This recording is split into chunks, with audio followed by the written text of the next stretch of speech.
സംസ്ഥാന സ്കൂൾ കലോത്സവത്തിന്റെ കാഴ്ചകളിലേക്ക് നമ്മൾ നേരെ പോവുകയാണ്. കലാമാമാങ്കത്തിന് ഇന്ന് രാവിലെയാണ് തിരിതെളിഞ്ഞത്. മത്സരങ്ങളൊക്കെ വേദികളിൽ അരങ്ങേറിക്കൊണ്ടിരിക്കുകയാണ്. അവിടെ നിന്ന് ഏറ്റവും പുതിയ കാഴ്ചകളും വിശേഷങ്ങളുമായി നമുക്കൊപ്പം അക്ഷയ ദാമോദരൻ ചേരുന്നുണ്ട്. അക്ഷയ, വർണ്ണാഭമായ കാഴ്ചകളായിരിക്കും ചുറ്റും. കുട്ടി കലാകാരന്മാരും കുട്ടി കലാകാരികളും ചുറ്റും ഇങ്ങനെ ഉണ്ടാകും. എന്തൊക്കെയാണ് അവിടുത്തെ കാര്യങ്ങൾ, വിശേഷങ്ങൾ പറയൂ. അങ്ങനെ തന്നെയാണ്.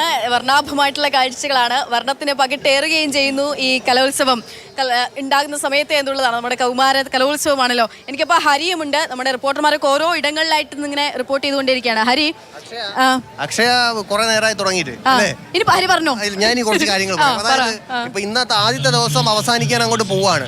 പോയിന്റ് പട്ടിക കൃത്യമായിട്ട് അറിയണം, ആരാണ് മുന്നിലെന്നൊക്കെ പ്രേക്ഷകർക്ക് അറിയണ്ടേ. അതെ, അതാണ് അറിയേണ്ടത്. ഞാൻ നോക്കുമ്പോഴേ ഇന്നിപ്പോ ഒരു 3-4 ടീമുകള് 3-4 ജില്ലകള് 100 പോയിന്റ് പിന്നിട്ടിട്ടുണ്ട്. പക്ഷെ 3 ജില്ലകൾ ഇഞ്ചോടിഞ്ച് പോരാട്ടാണ്. പറഞ്ഞ സാധാരണഗതിയിൽ 1 പോയിന്റ് ഒക്കെ മാറണം. ഇത് അങ്ങനെയല്ല, ഒറ്റക്കെട്ടങ്ങ് നിൽക്കുകയാണല്ലേ. ആദ്യത്തെ ദിവസം അതായത് 3 ജില്ലകൾ, ഞാൻ ആ പോയിന്റും പറയാം. തൃശ്ശൂര്, കോഴിക്കോട്, കണ്ണൂര് നിലവിലെ ചാമ്പ്യന്മാരാണ്. അപ്പൊ കോഴിക്കോട് ഏറ്റവും കൂടുതൽ കപ്പെടുത്തിട്ടുള്ളവരാണ്. കോഴിക്കോടും പാലക്കാടും എന്ന് പറയുമ്പോൾ ഇഞ്ചോടിഞ്ച് പോരാട്ടം എല്ലാ കലോത്സവത്തിലും നടത്തുന്നവരാണ്. ഈ 3 ജില്ലകളും ഇഞ്ചോടിഞ്ച് പോരാട്ടം 111 പോയിന്റ് ആയിട്ട് നിൽക്കുകയാണ്. കണ്ണൂരും കോഴിക്കോടും തൃശ്ശൂരും 111 പോയിന്റുമായി ഒരേ സ്ഥാനത്ത്, 1-ാം സ്ഥാനത്ത്. തിരുവനന്തപുരത്തിന് 102 പോയിന്റ് ഇപ്പൊ ആയിട്ടുണ്ട്. നമുക്ക് പാലക്കാട് പാലക്കാട് ഇപ്പൊ നിൽക്കുന്നത്. കണ്ണൂർ കഴിഞ്ഞാൽ പിന്നെ ആലപ്പുഴയാണ്. എറണാകുളം, കൊല്ലം, നിങ്ങളെ കാത്തവിടെ മേയർ നിൽക്കുന്നുണ്ട്. ഞാൻ ഒരു കാര്യം പറയാം, തിരുവനന്തപുരം കയറി വരും. അതെ, ഇതാണ് അത്. പോയിന്റ് നില അങ്ങനെയാണ്. എന്തായാലും തിരുവനന്തപുരം കയറി വരുന്നൊക്കെ ഹരി പറയുന്നുണ്ട്. കോഴിക്കോട് കപ്പ് കൊണ്ടുപോകും. തിരുവനന്തപുരം മേയർ ഉണ്ട് ഇവിടെ. മേയർ കപ്പ് കൊണ്ടുപോകും. നിങ്ങള് കപ്പ് കൊണ്ടുപോകണമെന്നാണ് ആഗ്രഹിക്കുന്നത്. പക്ഷെ ഇപ്പൊ ഒരു ജില്ല മാത്രം പറയാൻ പറ്റാത്ത കുടുംബ പശ്ചാത്തലത്തിലാണ് ഞാനിവിടെ. അത് ശരിയാ, കപ്പ് കൂടുതൽ അല്ലല്ല, കൂടുതൽ തിരുവനന്തപുരത്താണ്. കൂടുതലും കപ്പ് കിട്ടണമെന്ന് ആഗ്രഹം. അങ്ങനെ അപ്പൊ ഞാൻ ചോദിക്കട്ടെ, അപ്പൊ ഞാൻ ഇന്ന് ശനിയാഴ്ച ആദ്യത്തെ ദിവസമാണ്. ഈ വൈകിട്ടായപ്പോൾ ആളുകളൊക്കെ കൂടിയിട്ടുണ്ട്. അതായത് നമ്മൾ വിചാരിച്ച രീതിയിൽ ഒരുപാട് പേര് സെൻട്രൽ സ്റ്റേഡിയത്തൊക്കെ എത്തുകയല്ലേ.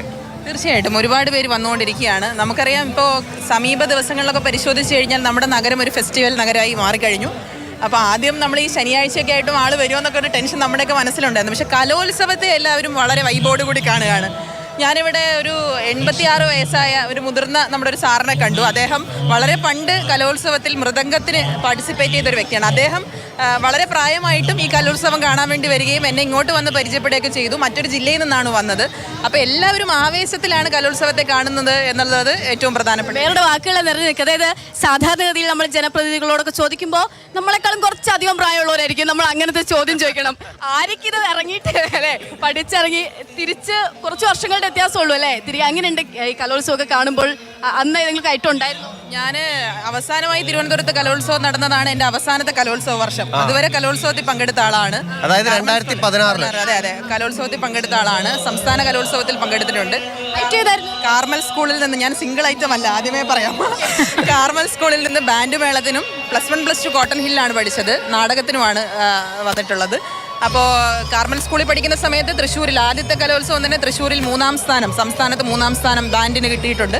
അപ്പോൾ വലിയ അനുഭവമുണ്ട്. എനിക്ക് തോന്നുന്നു അന്നത്തെ ഒരു അനുഭവം എന്ന് പറഞ്ഞാൽ ഒരു വിദ്യാർത്ഥിനിയായി കലോത്സവത്തിൽ പങ്കെടുക്കുക എന്നുള്ളതാണ്.